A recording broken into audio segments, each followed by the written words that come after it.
Kemudian pertanyaannya juga adalah kenapa harus menggunakan Scrum gitu? Ya, kenapa harus menggunakan Scrum? Ya ada banyak alasan tentunya bagi eh, para pendukungnya nih ya, pendukung Scrum atau pengguna di seluruh dunia, manfaat-manfaatnya maupun kebutuhan di proyek itu sendiri. Ya tentu fleksibilitas daripada si Scrum ini ya, dia itu sangat mudah beradaptasi.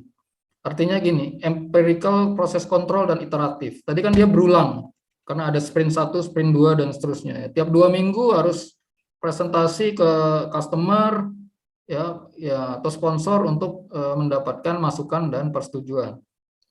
Kemudian empirical proses kontrol ini adalah suatu proses di mana tim ini itu belajar dari pengalaman, observasi dan pengalaman. Artinya apa? Pengalaman di sprint 1, ya, pengalaman di sprint 1 itu dijadikan pembelajaran untuk pengembangan di sprint 2. Itu yang dia maksud dengan empirical process control.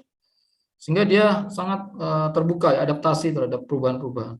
Transparansi, ya nanti transparansinya ini dalam bentuk Scrum board ya, papan semacam kalau di MS Project atau di Project Management itu Gantt chart-nya lah, informasi tentang pelaksanaan Scrum ini. Ini nanti kita bahas lagi di chapter 2 kok, di sekilas saja. Kemudian terbuka terhadap feedback ya. Karena tadi ya ada conduct daily stand-up meeting ya. Tiap hari pun dalam setiap sprint itu ada meeting 15 menit berdiri. Kemudian ada demonstrate dan sprint process yang ada di tiap selesainya sprint. Continuous improvement. Kenapa ada continuous improvement atau pengembangan berkelanjutan? Karena tadi ya ada sprint, progress sprint. Kemudian ingat tadi ada dokumen yang namanya prioritas product backlog tadi yang di awal. Itu juga harus selalu di groom. Groom ini maksudnya diupdate dan di maintain. Ya, dokumen yang namanya prioritas product backlog itu selalu diupdate dan di maintain karena masukan-masukan dari setiap sprint tadi itu harus dimasukkan juga. Kalau belum selesai di sprint 1 dilanjutkan sprint 2. Kalau ternyata ada perubahan ya berarti harus diupdate itu isi prioritas product backlog. Itu namanya groom. Kemudian pasti continuous delivery value ya, ini proses berulang dan di setiap proses itu di setiap sprint itu diharapkan customer itu bisa melihat gitu, melihat hasilnya. Nanti ini produknya bagaimana sih gitu. Ya, pengembangan software atau sistem ini gimana nih? Tampilannya bagaimana, produknya bagaimana gitu ya. Karena masalahnya di project-project IT ini ya, terutama pengembangan software kan kita mendesain sesuatu yang intangible gitu ya, agak susah diukur, dilihat itu agak ya bagi kita orang IT sih bisa gitu ya karena kita punya knowledge-nya gitu ya. Tapi bagi customer yang orang awam, orang bisnis, orang manajemen, bagi mereka itu sesuatu yang agak sulit gitu untuk dilihat. Kecuali dia berupa barang, ya kita mau develop apa gitu, mobil gitu ya, mobil untuk CC kelas entry level car gitu yang 1300 cc atau mobil listrik gitu ya, dengan batasan-batasan bentuk, ada ukuran bentuk, ada kecepatan dan segala macam itu mungkin bisa. Tapi kalau di IT itu kan agak sulit. Nah, kemudian sustainable pace artinya terbuka ya untuk terus-menerus melakukan pembaruan karena melibatkan orang, kemudian konsep-konsep dan tadi pengalaman-pengalaman tadi. Kemudian high value yang memprioritaskan produk backlog tadi, dokumen tadi untuk mencapai requirement yang ditentukan, dan time boxing. Nah ini juga jadi kekuatan Scrum di mana dia selain tadi terbuka terhadap perulangan, iteratif, tapi juga dia sangat ditentukan waktu tadi. Ya, dia waktu itu menjadi concern juga di Scrum. Artinya per hari kita selalu harus update, ada Scrum daily Scrum meeting tadi. Kemudian tiap 2 minggu kita juga harus ditentukan. Jadi ada waktu yang menjadi constraint ya. Dalam project kan itu ya, scope, time, cost, quality itu menjadi constraint. Nah, di Scrum ini waktu juga menjadi constraint. Dari sisi skala sendiri, ya, scalability ya, scope-nya, idealnya itu anggota tim itu sekitar 6-10 orang. Ya, memang tim kecil ini. Scrum ini sangat populer banyak di startup bisnis pada awalnya, sebelum banyak diterapkan juga untuk korporasi ya, perusahaan-perusahaan besar. Jadi selain banyak di small medium enterprise, tapi korporasi juga karena membentuk ini juga. Nah, 6-10, kemudian Jika dia lebih dari 10, maka dibentuk beberapa Scrum Team. Ya, multiple Scrum Teams. Ya. Nanti Scrum Teams ini ada lagi di atasnya namanya Chief Scrum Master gitu. Jadi ya Scrum of Scrums gitu, ada istilah seperti itu. Ya, working parallel, synchronize and facilitate ya untuk proyek yang besar. Nah, ini dia Convince Scrum of Scrums. Jadi ada semacam ininya lagi, koordinasinya lagi di tingkat itu di atasnya untuk mensinkronize project-project yang paralel tadi.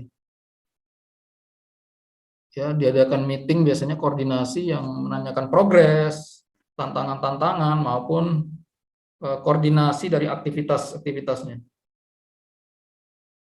Tidak ada aturan berapa banyak meeting ini dilakukan, nanti ditentukan oleh tim itu sendiri dari sisi waktu. Kemudian the factor differential yaitu lebih kepada intertimnya, ketergantungan timnya, kemudian skala, size of project, kompleksitas, rekomendasi dari SGB. Nah, nanti ada beberapa peran di dalam Scrum ini. Ada yang role core-nya, core roles-nya itu ya tadi ya, product owner, Scrum Master, nanti ada Scrum Team itu yang role, yang core intinya. Tapi nanti ada juga yang non-core. Nah, ini Scrum Guidance Body itu masuk dalam non-core. Kalau di project management tradisional itu semacam subject matter expert, jadi orang-orang yang ahli atau bisa jadi dokumen-dokumen. Ya tadi bicara compliance dengan governance, ya bisa jadi itu undang-undang, peraturan, policies, prosedur itu masuk di Scrum Guidance Body ini juga. Nanti kita akan bahas juga. Kemudian, nah ini dia core teamnya. Core teamnya siapa aja Pak di Scrum Master? Ini sebutannya product owner, Scrum Master, dan Scrum Team. Intinya gini, product owner ini lebih kepada representative owner ya. Disebut juga voice of customer. Ya, voice of customer. Jadi suara customer terkait dengan ini dia di product owner ini. Dia harus memahami Scrum framework ini. Dia harus sangat memahami Scrum framework ini ya dari prinsip, aspek sampai proses. Ya, kemudian dia ada melibatkan nanti pekerjaannya banyak di awal soalnya. Ya, pembuatan business justification tadi, kemudian terkait dengan kualitas, manajemen perubahan, risiko aspek itu harus jadi tanggung jawabnya si product owner ini.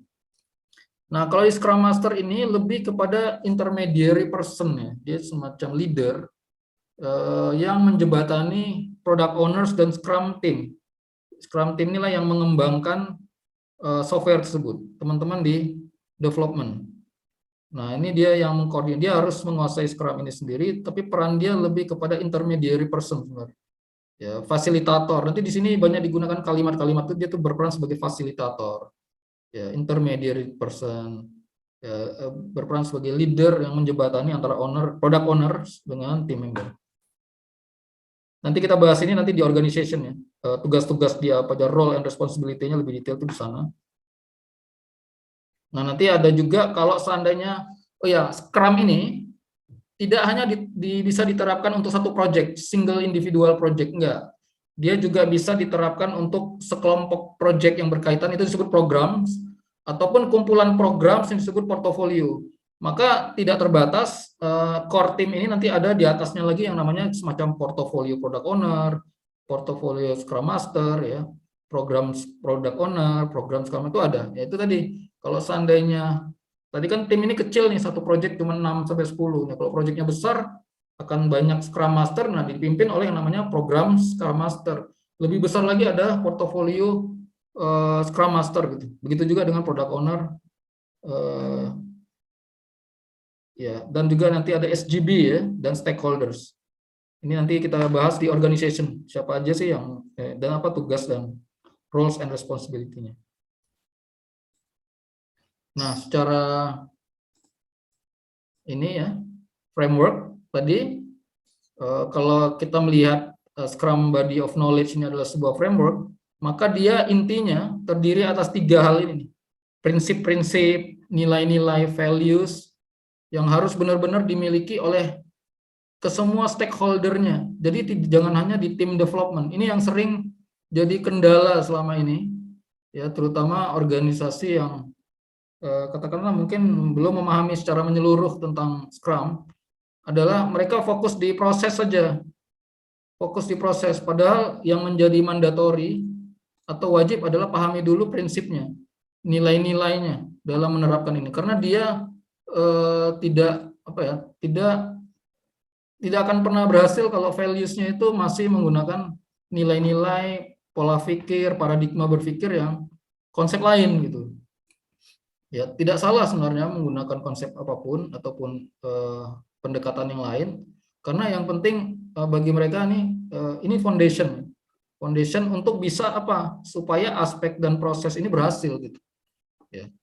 Values ini nanti kita lihat ya di chapter berikutnya tentang prinsip, bagaimana penerapan prinsip ini ke dalam proses itu ada, supaya dia benar-benar SDLC-nya ya dari initiate untuk di Scrum ini berhasil dia sampai nanti dia rilis, dari initiate sampai rilis. Kemudian 5 aspek ini nanti kita dicakup di chapter 3 dan 7. Itu tadi yang bicara tentang business justification sampai risiko tadi, risk, dan 19 proses. Pada dasarnya ini ya, rekan-rekan, prinsip, proses, aspek, dan proses, ada 6 prinsip, ada 5 aspek, dan ada 19 Scrum proses. Nah, ini dia yang menjadi inti daripada Scrum itu. Nah, prinsip-prinsipnya apa saja nih yang ada di Scrum gitu ya. Itu tadi 6 ini ya. Empirical process control, ya, self organization, saling berkolaborasi tapi dia tetap bisa independen juga, kolaborasi antar tim maupun fungsional maupun ke customernya, kemudian value based prioritization. Jadi benar-benar yang dikerjakan adalah yang prioritas dulu. Kemudian time boxing terikat dengan waktu, dan iterative development, ya, pengembangan berulang dan juga berkelanjutan. 6 ini yang nanti menjadi prinsipnya. Kita akan bahas lebih detail ini di chapter berikutnya. Nah, di sini dikatakan Scrum principles are non-negotiable and must be applied. Nah, ini yang menjadi sering terjadi kendala-kendala ketika prinsip-prinsip ini tidak digunakan. Jadi terutama dari ini ya, kendalanya itu yang sering terjadi adalah dari sisi customer nih, ya, customer, end user atau stakeholder lain yang bukan Scrum timnya nih atau core timnya. Nah, ini tidak diterapkan sehingga akan berkendala nanti di proses. Fokusnya banyak biasanya di proses aspek. Sementara aspek dan proses ini sebenarnya can be modified to meet the requirement of the project or the organization. Ya, jadi Scrum ini kan sebuah metodologi yang umum tadi ya, nggak hanya diterapkan di satu industri, nggak hanya di satu bidang, kan tentu berbeda-beda. Contohnya banking, financial industry itu beda dengan manufacturing, beda dengan jasa. Maka ketika diterapkan itu dia harus ada adaptasi ataupun adopsi, ada modifikasi untuk disesuaikan. Nah, yang boleh itu disesuaikan itu dari sisi aspek-aspeknya maupun proses. Tapi dari sisi prinsip ini sebaiknya mandatori ya, harus diterapkan. Nah, ini dia terkait dengan proses kontrol tadi, ada transparansi, inspection, adaptation. Ini berulang lagi, self organization, collaboration. Ini tadi yang sudah saya jelaskan.